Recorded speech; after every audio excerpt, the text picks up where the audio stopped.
Bon Jovi still hasn't rang me, so all I can do in the meantime is talk to very intellectual, eclectic guys. So we're lucky enough with all you people who are out there. You know that I think it was Bertrand Russell who said human beings are completely exempt from undesirable behaviour patterns only when certain prerequisites not satisfied, except a small percentage of fortuitous cases have managed to create an individual who looks and sounds and is almost as eclectic as the great Mick Flanagan. Nick, how are you? Delighted to be here. And we're all delighted, Nick. Now, go right back. You're right back at the start. 64, was it? 64, yeah. Went back to 64. We went to the dance in the Moran Hall. Okay. Myself and Frank, Murray and Paul Scully were there, chasing all the young girls in their school uniform. But there was a band that always came there and always got a great reception. That was the Black Eagles. So I brought a camera in and took photographs. That was totally unknown in those days, to bring a camera into a dance hall. Nobody would ever think about it. It wasn't that it was forbidden or anything like that, but nobody thought about it. So I brought a camera in and I took photographs of the band. And Philip came down from the band, came down right down to me and he says, "Hey man, can I have some of those shots?" So I said, yeah. So myself and Frank Murray went down to his house with the photographs and we struck up a relationship with Philip. And then after that, I made home movies, cine films. And I said to Philip, we're going to make a movie. Okay. And he says to me, is it in colour or black and white? And I says, it's in colour. Trying to impress him. He says, I come out better in black and white. So we made the movies all around Crumlin and all that, and we put them up on they're up on YouTube now. You can have a look at them. Anybody wants to see them. But the band broke up anyway, and the next thing anyway, Frank and Philip said to me, "Oh, you must come over." Philip was joining a new band, and he brought me over to meet you in Cine Place. Cine Place, yeah. And that was the first time I met the great BrushFire. Well, the great. That was the first time we met. Cine Place, yeah. Now, what would that be? 67, maybe around 60. Around, I think it was. 67. Yeah, it was shot within weeks of the band being formed. Anyway, it was in weeks of the band Skid Row being formed. Yeah. The great Skid Row was formed. And Ted Carroll, Ted was there that time. Oh, Ted was there, yeah, and the Quigleys were there. Supervising things. I think it was Miss Quigley's house or something. Was and Scott Pat Quigley, he was the main man there. Yeah. So we met there then. We met there then and we have been in trouble ever since. Nick, you live the kind of life some man really dream of. Tell everybody what you do. What do I do? You're the secretary of everything I've ever heard of. Yeah, I'm the secretary of 17 different lives. I'm on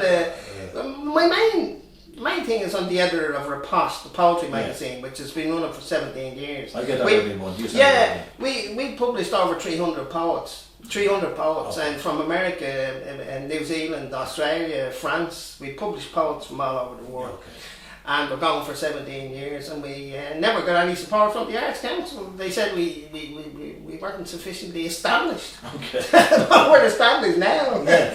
So, but if they offered me money now, I wouldn't take it. How do you manage that? Like every month, there's X amount of poets in the newsletter. That's right. Yeah. They send their poems to me. I wouldn't say pleading, because a lot of them they're very good poets. Yeah. Now, the main thing about Riposte is that it's open to new poets, novice writers, people who are feeling the way. Gives them an opportunity to see their work in print and published for the first time. So that's what the thing's great about. Yeah. And I know I've been good. All the top poets have supported me. Michael Harnett, the late Michael Harnett, was very close to him, and Seamus Heaney, Dermot Bulger, and of course Brendan Kennelly sent me poems numerous times. To give credibility and prestige to the poem. You had that in books. I do, yeah. And Paul Dorkin, fair play to him. Yeah. He sent me a poem. Okay. I didn't know he was sending it. He sent me the poem. I published the poem. I know why out of the blue he sent me the poem. The next thing, 2 months later, he was published this book, and in the poem, in his new book of poetry, he had a credit for the Sunday Independent and Riposte. The only 2 places he'd been published, according to himself. But it wasn't very nice of him to send me a poem so he could give me a credit in his book. Well, I know, I get that. You know what? That's real reciprocation. That's reciprocation. So now, what about, as I say, you're secretary of everything that's at least 100 years old. So that's it. Yeah, so tell me all the other things you're involved with. Yeah. Well, I'm on the executive committee of the Ireland Institute, which is we run seminars and political discussions and matters of political interest down in Pearse House, down in Pearse Street, and we have a nice little theatre there, and we've had Robert Ballard as the chairman of that, and we've been going for I think about 15 years now. And we had people like Gregory Campbell and come down to speak in Pearse House. Senior member of the DUP. That's right, yeah. Came to speak in Pearse House. So and the leaders of all the political parties have given talks there about their party and its relationship to republicanism. That's republicanism as in you know, one man, one vote. Government of the people, for the people, by the people. You know. The original Republic. The original Republic, not any sectarian type of Republic. Yeah. So that's that. I'm on the board of St. Michael's Estate Regeneration Board, and you've just been torn down for something. Well, that's kind of it. I like another friend of mine. Everything he campaigns for, we fail to get, and everything we campaign against happens. That's a real revolution. That's you got the only way. You have to stay as far as the left as you can. Yeah.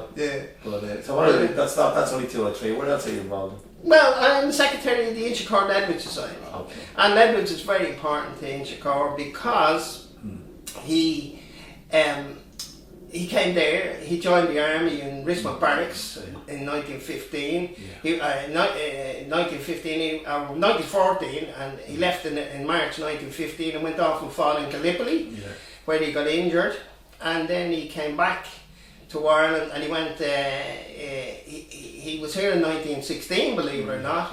He wrote 15 poems about the leaders of 1916, including the most famous poem that he ever wrote was Thomas MacDonagh, about one of the executed leaders in 1916, whom he personally knew. He was also personal friends with Countess Markovich.